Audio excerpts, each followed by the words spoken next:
இனிமே கண்ணை மூடிட்டு கடலை எண்ணெய் வாங்கலாம். ஏன்னா மந்த்ரா கடலை எண்ணெய் இதயத்தின் தயாரிப்பு. வறுக்க பொரிக்க ஏன் எல்லா சமையலுக்கும் மந்த்ரா தான். மந்த்ரா கடலை எண்ணெய், அபார ருசி, ஆரோக்கியமான உடல் நலம். என்டிஏ கூட்டணியில் இடம்பெற்றுள்ள ஏசி சண்முகத்தின் புதிய நீதி கட்சி சார்பில் சினிமா இயக்குநர் சுந்தர் சி மதுரை மத்திய தொகுதியில் இரட்டை இலை சின்னத்தில் போட்டியிடுகிறார். சென்னை விமான நிலையத்தில் செய்தியாளர்களை சந்தித்த சுந்தர் சி திடீரென அரசியலில் குதித்ததற்கான காரணம், எதிர்கால சினிமா பயணம் குறித்த பல்வேறு கேள்விகளுக்கு பதிலளித்தார்.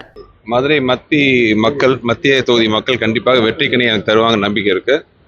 கண்டிப்பாக இனிமேல் மாசத்துல 15 நாள் என்னுடைய வாழ்க்கை மதுரையில தான் இருக்கும். அதை நான் உறுதிப்பட சொல்கிறேன். நீங்க வெற்றி பெற்ற பிறகு இன்னும் திரைப்படத்துறையை நீங்க தொடர்ந்தீங்களா, இல்லாட்டி அது ஒன்றும்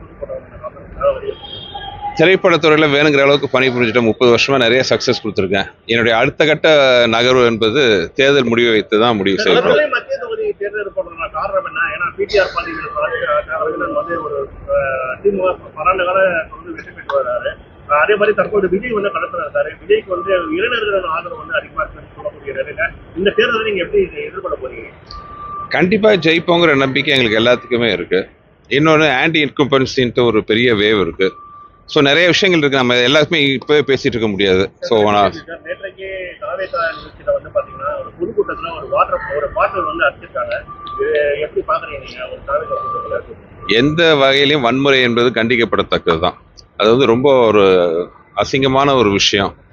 இப்படியெல்லாம் அரசியல் இருக்கிறத பார்க்கும்போது ரொம்ப கஷ்டமா இருக்கு. அந்த மாதிரி நேரத்துல தான் என்ன மாதிரி ஒரு பொது ஜனங்கள்லாம் அரசியலுக்கு வரணும்னு ஈடுபடுறதுக்கான காரணமே பார்த்தீங்கன்னா இந்த மாதிரி சம்பவங்கள் தான். இப்படியே போயிட்டு இருந்துச்சுன்னா நாடு எங்க போகுதுன்னு தெரியல. விஜய் தற்போது களத்துல திமுக டிவிகே மட்டும்தான் களத்துல இருக்கும், மற்ற யாருமே களத்துல இல்லைன்னு அவர் குற்றம் பண்றாரு.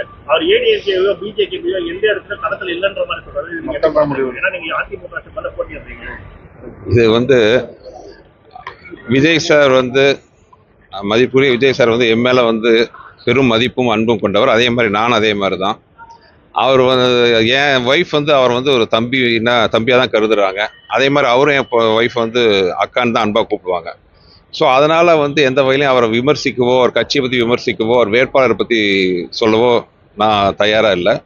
ஆனால் மதுரை மத்திய தொகுதியை பொறுத்தவரை போட்டி இரட்டை இலைக்கும் உதயசூரியன் தான். ஸோ அது விஷயமா பேசினா பெட்டரா இருக்குன்னு தோணுது. உங்களை ஆதரிச்சு பிரச்சாரம் பண்ண வாய்ப்பு இருக்கா? கண்டிப்பா.